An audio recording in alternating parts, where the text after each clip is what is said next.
Hi fashion lovers, you're welcome to another interesting video. So today's tutorial, I'm going to be showing you how to take a measurement for your pants and jumpsuit. So when I'm talking about pants, I'm talking about boot trouser, boot cut, pants trouser, boot cut, palazzo, and all of them. So when I'm talking about pants, just know I'm talking about trouser generally, any kind of trouser, any type of trousers. So I'm going to show you how to take accurate measurement of your pants, both for jumpsuit and trousers. So if you're interested, kindly watch this video to the end, and don't forget to give this video a like if you find it very interesting, and also share to other people that might be interested. Let's get started. To get started, I want you to note that there are three different waistline. So we have three different waistline. So I've used my masking tape to differentiate the three different waistline that we have. Although it might not be accurate on this mannequin, but I'm going to be using my body to show you as well. So the first waist measurement is the one we call the natural waistline, the tiniest part of your waistline, which is usually above your belly button. So that's the first waistline, and the second waistline is the one on the belly button, the one on the belly button, and it's called the mid waistline, which is here. And there is another waistline which is called the low waistline, which is after your belly button. So for most of the jean trousers that you wear, most of them comes like stops on the low waistline, like it stops below your belly button, and it's called the low waistline. And for people that have bigger tummy, most times they stop their trouser on the low waistline. So you need to note these three waistline when you are making a trouser. A trouser is different from a skirt. You can make mistake in a skirt and then still find your way around it, but once you make mistake in trouser, you might not really find your way around it. So you need to note these three different waistlines. So knowing these three different waistlines will now help you to determine where the trouser you are making is going to be. Some clients like their trouser high-waisted. For someone like me, I like wearing high-waisted trousers, high-waisted skirt, because it fits me perfectly well. High-waisted trousers fit me perfectly well, so my trousers starts from here. Some other persons want their trousers to start on their middle waistline, so you need to ask them, where do you want your trouser to start? Some other persons want their trouser to be on the low waistline.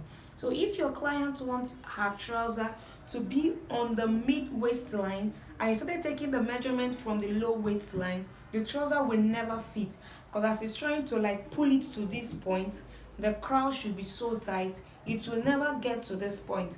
So whenever you are taking a trouser measurement, ask your client, where do you put your trouser, or where do you want the trouser to start from? If you are making a jumpsuit, it's advisable you use the middle, the high waist line for your trouser. Maybe because of the I'm wearing for a jumpsuit. If you're making it, I'm wearing a jumpsuit, but the type of jumpsuit I'm wearing is not a fitted jumpsuit, and is a very free jumpsuit. So my trouser, you can see my jumpsuit started.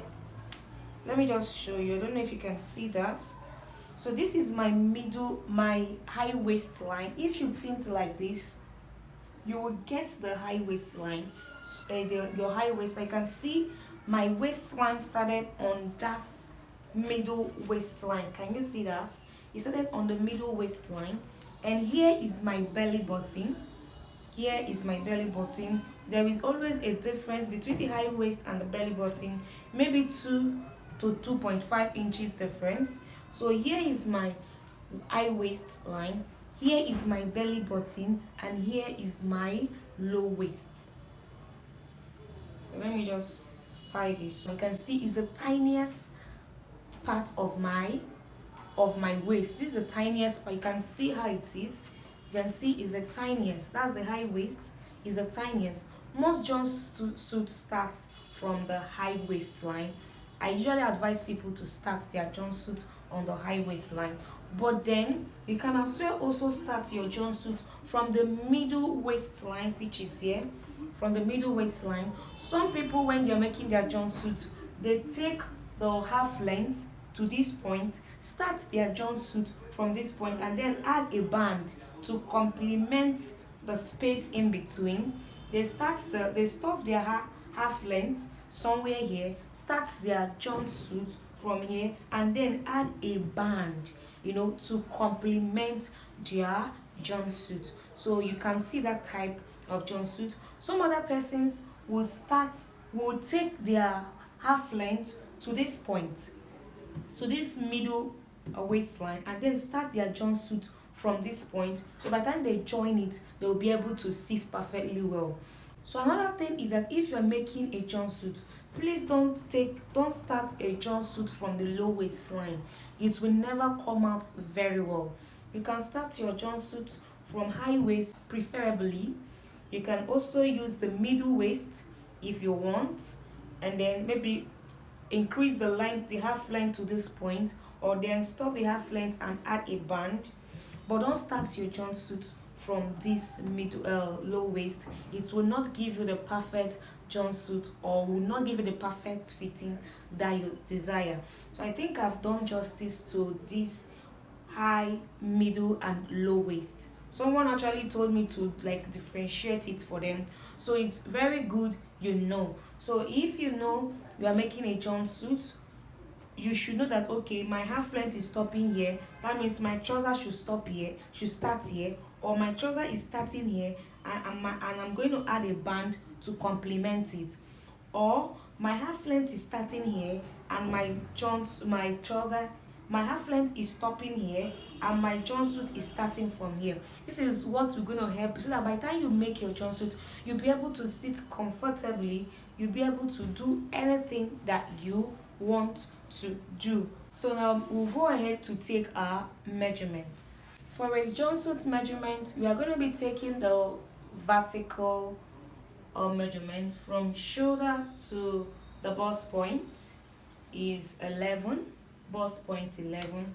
Then you want to go through the under bust, especially if you're making a jumpsuit. Please go through the under bust, because this is a jumpsuit. You hold it on the under bust, make sure it's on the under bust, and then take the half length. You can take the half length that you want. You can even take the full length in case you're making the jumpsuit that will never be joined. There's some jumpsuit that you don't need to join the trouser, you make everything straight. You are not joining the half length to the trouser, so you want to keep it on the under bust. Take your waist measurement, that's the waist length, and then take your hip length, and then take the full length of your jumpsuit. That is for jumpsuit. Then you want to take the horizontal measurement, which is your bust circumference. If you're making a bustier jumpsuit, you take your underbust circumference, and then you want to take your waist circumference. So if you're making a jumpsuit and you want it to stop here, and you want the other one to start from here, please take the two waist lines. If your half length is stopping here and your jumpsuit is starting here, and you want to add a band, please take the measurement around here. Take the two measurements, so you'll be able to fit in. So I will now go ahead and show you how to take a normal pant measurement. So I think I've done the upper part now. Let's concentrate on the lower part of our pants. So for the lower part of our pants, I'm going to need a stool. I'm going to be sitting on the stool. So you need a flat surface. A stool is better. So you need to tell your client to sit on a flat surface like this stool, just to get her crouch. Then you sit. She should sit upright, please. And then ask her where she wants the trouser to start from.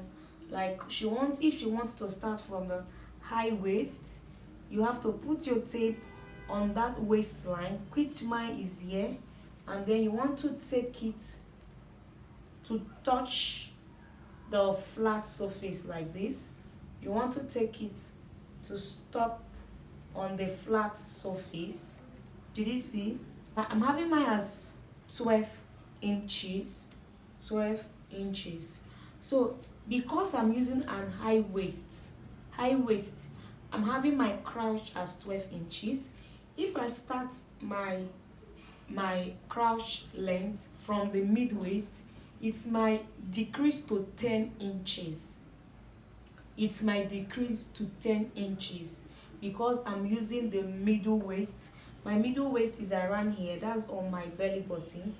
So if I'm starting my trouser from the low waist, which is around somewhere here, my crouch length will decrease by 2 inches. Maybe it will now be 8 inches. So you can see that the length of your crouch is being determined by the waistline you are making use of. If you're making a high waist, the length of your crouch will increase. You are making a middle waist, the length of your crouch will decrease a bit. And if you are using a low waist, the length of your crouch will be, very, very small. I used to see some people say if you want to get your crouch, divide your hip by 4.